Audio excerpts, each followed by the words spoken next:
በመካከለኛው ምስራቅ በረሃማ ተራራዎች ስር ከሳተላይት እይታና ከዘመናዊ የራዳር ስልቶች ርቆ ዓለምን ሊያስደነግጥ የሚችል ሚስጥራዊ ዓለም ኢራን ገንብታለች። እነዚህ በሺዎች የሚቆጠሩ ሜትሮች ጥልቀት ላይ የተቆፈሩ የሚሳኤል ከተሞች ተራ የመሳሪያ ማከማቻዎች አይደሉም። ይልቁንም የኢራን እስላማዊ ሪፐብሊክ የህልውና ዋስትና አድርጋ የምታያቸው የብረት ምሽጎች ናቸው። ዛሬ ኢራን በታሪኳ አይቶ የማታውቀው አስፈሪ አጣብቂኝ ውስጥ ትገኛለች። በአንድ በኩል በአደባባዮች ላይ ሴት፣ ህይወት፣ ነጻነት እያሉ የሚጮሁ ለውጥን የተጠሙና የስርዓቱን መሰረት የሚያናውጡ ወጣቶች የፈጠሩት የውስጥ እሳተ ገሞራ ነው። በሌላ በኩል ደግሞ ከእስራኤልና ከአሜሪካ ጋር የገባችበትና ቀጠናውን ወደ መጠነ ሰፊ ጦርነት ሊከት የሚችል ዳግም የኃይል ፍልሚያ ተጋርጦባታል። በዚህ የጭንቀት ሰዓት የኢራን ወታደራዊ ዘብ ከመሬት በታች ያሉትን ግዙፍ ዋሻዎች በቪዲዮ ለዓለም ይፋ ማድረጉ ትልቅ ትርጉም አለው። ይህ እርምጃ መሬት ላይ ያለውን ወታደራዊ ይዞታችንን ብታጠፉትም ከመሬት በታች ያለው ኃይላችን ዳግም ትንሣኤ አለው የሚል የሞት ሽረት መልእክት ነው። በዚህ ቪዲዮ ከነዚህ ሚስጥራዊ ከተሞች ጀርባ ያለውን ወታደራዊ ስትራቴጂ፣ የቴክኖሎጂ አቅምና በውስጡ ከሚነሳው ህዝባዊ አመጽ ጋር ያላቸው ውስብስብ ግንኙነት በጥልቀት እናያለን። ይህ ኢትዮ ፕላስ ነው። ኢትዮ ፕላስን ሰብስክራይብ፣ ቪዲዮዎቹን ደግሞ ላይክ እና ሼር በማድረግ ጥቂት ደቂቃዎችን ከኛ ጋር እንድታሳልፉ እንጋብዛችኋለን። ኢራን በአሁኑ ወቅት በሁለት ታላላቅ ግንባሮች ላይ ትገኛለች። በአንድ በኩል በአደባባይ ሴት፣ ህይወት፣ ነጻነት እያሉ የሚጮሁና ለውጥን የሚናፍቁ ወጣቶች የፈጠሩት የውስጥ አመጽ፣ በሌላ በኩል ደግሞ ከእስራኤልና ከአሜሪካ ጋር የገጠመችው ቀጠናዊ የኃይል ፍልሚያ ኢራንን ውጥረት ውስጥ አስገብቷታል። በዚህ ውጥረት መሃል የኢራን ወታደራዊ ዘብ አንድ አስገራሚ ካርድ መዟል። ይሄው ካርድም የሚሳኤል ከተሞችን ማሳየት ነው። የብረት ምሽጎች ከተራራ ስር። እነዚህ ከተሞች ተራ የመሳሪያ ግምጃ ቤቶች አይደሉም። በኢራን ተራራማ አካባቢዎች ከመሬት በታች በመቶዎች የሚቆጠሩ ሜትሮች ጥልቀት ላይ ተቆፈሩ ግዙፍ የኮንክሪት ዋሻዎች ናቸው። ዓላማቸውም ከሳተላይት ስለላ ለመሰወርና የአየር ጥቃትን ለመቋቋም በሚል የታነጹ ናቸው። ከባላስቲክ ሚሳኤሎች እስከ አጥፍቶ ጠፊ ሰው አልባ አውሮፕላኖች ድረስ የታጠቁ ሲሆን መሳሪያዎቹ የሚመረቱትም ሆነ የሚከማቹት በዚሁ በዋሻው ውስጥ ነው። ኢራን እነዚህን ሚስጥራዊ ቦታዎች በቪዲዮ ጭምር ይፋ ማድረጓ በአጋጣሚ የመጣም አይደለም። ሶስት ዋና ዋና መልእክቶችን ለተቀረው ዓለም ለማስተላለፍ እንጂ።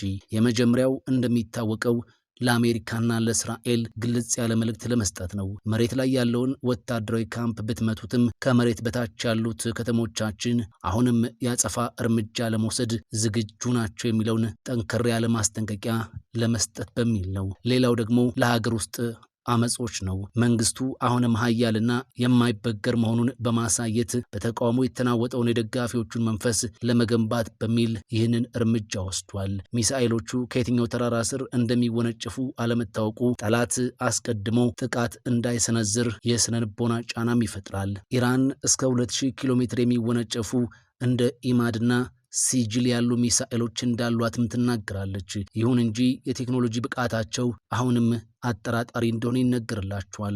በ2024 በእስራኤል ላይ የተሰነዘረው ጥቃት 99 ከመቶ መክሸፉ የኢራን የጦር መሳሪያዎች በዘመናዊ የአየር መከላከያ ስርዓቶች ፊት ምን ያህል ደካማ እንደሆኑ አሳይቷል። እንደ ሻሂድ 136 ቢ ያሉ ድሮኖች 4000 ኪሎ ሜትር ይጓዛሉ ቢባልም ይህ እስካሁን በተጨባጭ የተረጋገጠ መረጃ አይደለም። የሚገርመው ነጥብ ደግሞ ኢራን በሚሊዮን የሚቆጠሩ ዶላሮችን በእነዚህ የከርሰ ምድር ከተሞች ላይ ስታፈስ የሀገሪቱ ኢኮኖሚ ግን በከፍተኛ የዋጋ ግሽበት እየተሰቃየም ይገኛል። መንግስት ለሚሳኤል ከተሞች የሰጠው ትኩረትና ለህዝቡ መሰረታዊ ፍላጎት የነፈገው ትኩረት በህዝቡ ዘንድ ያለውን ቁጣም ይበልጥ እያባባሰው ቀጥሏል። በዚህ የተነሳ ዛሬ በመላው ኢራን በሁሉም አውራጃዎች ህዝባዊ አመጾች ተቀጣጥለው ቀጥሏል። እስከ 200 የሚደርሱ ሰዎች ሲገደሉ ከ2000 በላይ የሚደርሱት ደግሞ ለእስር መዳረጋቸውም የተለያዩ ዓለም አቀፍ መገናኛ ብዙሃን እያስነበቡ ነው። የኢራን የሚሳኤል ከተሞች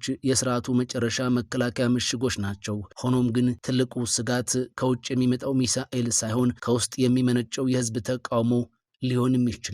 ታሪካዊ ጥያቄም ይህ ነው። ከምድር በታች ያሉ የሚሳኤል ከተሞች በምድር ላይ ያለውን የህዝብ አመፅ ሊያስቆሙት ይችላሉ የሚለው ነው። የሩሲያ ኤስ-300 የኢራን ሰማይ ጠባቂ ተብሎም ይጠራል። ኢራን ያላት እጅግ ዘመናዊ የመከላከያ ስርዓት የሩሲያ ሰራሹ ኤስ-300 እንደሆነ ነው የሚነገረው። እስከ 200 ኪሎ ሜትር ርቀት ያሉ አውሮፕላኖችንና ሚሳኤሎችን መምታትም ይችላል። በቅርቡ እስራኤል በሰነዘረችው ጥቃት ኢራን የነበሯት 4 ኤስ-300 ባትሪዎች መመታታቸው ተዘግበው ነበር። ይህም የኢራንን ሰማይ ለጥቃት ይበልጥ የተጋለጠ አድርጎታል። ባቫር 373 የኢራን ኤስ-300 ተብሎም ይጠራል። ኢራን ማዕቀብ በነበረባት ወቅት የራሷን የረጅም ርቀት መከላከያ ለመገንባት ጥረት አድርጋ ባቫር 373 የተሰኘውን መሳሪያ ለዓለም አስተዋውቃለች። ኢራን ይህ መሳሪያ ከሩሲያው ኤስ-300 አልፎ የባህሪው ተመሳሳይነት ካለው ከኤስ-400 ጋር እንደሚወዳደር ትናገራለች። የራዳር እይታቸው አነስተኛ የሆኑ አውሮፕላኖችንና የክሩዝ ሚሳኤሎችን ለመለየት ታስቦ እንደተሰራም ተነግሮለታል። ኢራን የአየር ክልሏን በ3 ክፍላት ትከላከላለች። የመጀመሪያው የረጅም ርቀት ነው። እንደ ኤስ-300 እና ባቫር 373 ያሉ መሳሪያዎች ከፍተኛ ቦታ ላይ ያሉ ግቦችን ይመታሉ። በሁለተኛ ደረጃ ደግሞ የመካከለኛው ርቀት ነው። እንደ ኮርዳድ 15 ያሉ መሳሪያዎች ተዋጊ ጀቶችን ለመምታት ያገለግላሉ። እንደ አውሮፓውያን አቆጣጠር በ2019 አሜሪካን ግሎባል ሆክ ድሮን የመታው የዚህ አይነት መሳሪያ ነው። በመጨረሻ ደግሞ የአጭር ርቀት እንደ አዛራክሽ ያሉ መሳሪያዎች ዝቅ ብለው የሚበሩ ድሮኖችን እና ሚሳኤሎችን ይከላከላሉ። ዋናው ፈተና ግን እዚህ ጋር ነው። የእስራኤል ኤፍ-35 ጀቶችና የአሜሪካ ጀቶችን ኢራን መቋቋም አትችልም። የኢራን ትልቁ ስጋት የእስራኤልና አሜሪካ ኤፍ-35 የጦር ጀቶች ናቸው። እነዚህ ጀቶች በራዳር የመታየት እድላቸው እጅግ ዝቅተኛ በመሆኑ የኢራን መከላከያዎች ሳይነቁባቸው ሰርገው በመግባት የሚሳኤል ከተሞችን መግቢያ ወይም የራዳር ጣቢያዎቹን ሊመቱም ይችላሉ።